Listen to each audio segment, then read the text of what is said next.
Former President Rodrigo Duterte, who is currently chairman of PDP-Laban, says the party will serve as what he called a fiscalizer of the Marcos administration if needed. But Duterte also assures the new administration that the party is throwing its full support behind President Marcos. Mon Gualvez with the big story. We are not putting up a strong party against the party of the president. We are not going to quarrel with him. Far from it. We will be giving our full support for him politically. This is what PDP-Laban chairman and former President Rodrigo Duterte had to say about the Marcos administration. During the PDP-Laban National Assembly on Thursday, he clarified that while the party supports the government, they are also ready to serve as a fiscalizer. Meanwhile, Duterte said he has no bad blood against those who have already left PDP-Laban. He acknowledged those who chose to stay with the party. You hang on to this party because it will carry you to victory in the coming years. PDP-Laban has elected Palawan 2nd District Representative Jose Alvarez as its new president. He was nominated by his predecessor Alfonso Cusi.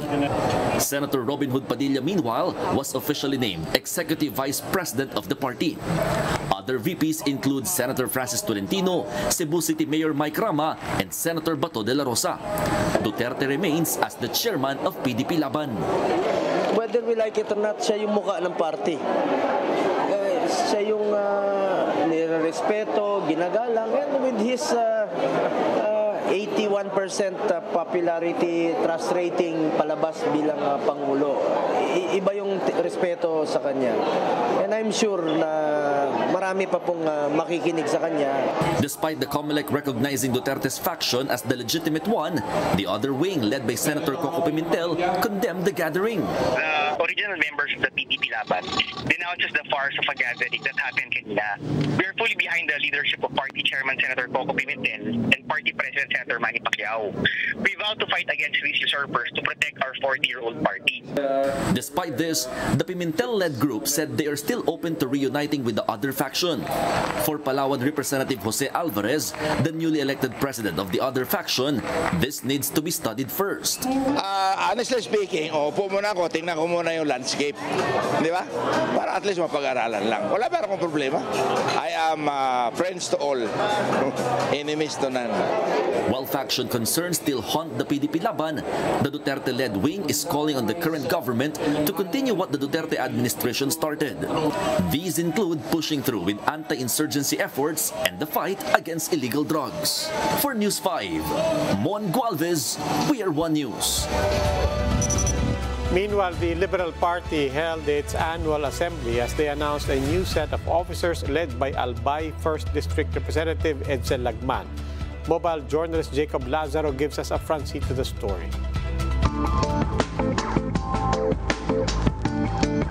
#Tuloy Liberal. That was the theme of the Liberal Party's annual meeting on Friday. During the assembly, the party announced its new set of leaders as they gave their message of continuing to fight for democracy. Albay 1st District Representative Edsel Lagman succeeded former Senator and Vice Presidential candidate Kiko Pangilinan, who will now serve as the party's new chairman. As your president, I am not ready to allow the demise of the Liberal Party. I assume the presidency to lift up the Liberal Party from the ashes of the May 2022 election. Under the Marcos administration, Lagman said, the Liberal Party would once again take the role of a responsible opposition. Lagman also assured that the once ruling party is already looking at a strong comeback in the 2025 midterm elections. And we are going to really prepare early on for 2025. We should prepare now so that we could combat more effectively in 2025. We are starting today. The Liberal Party was once the ruling party from 2010 to 2016, when the late Benigno Aquino III was president.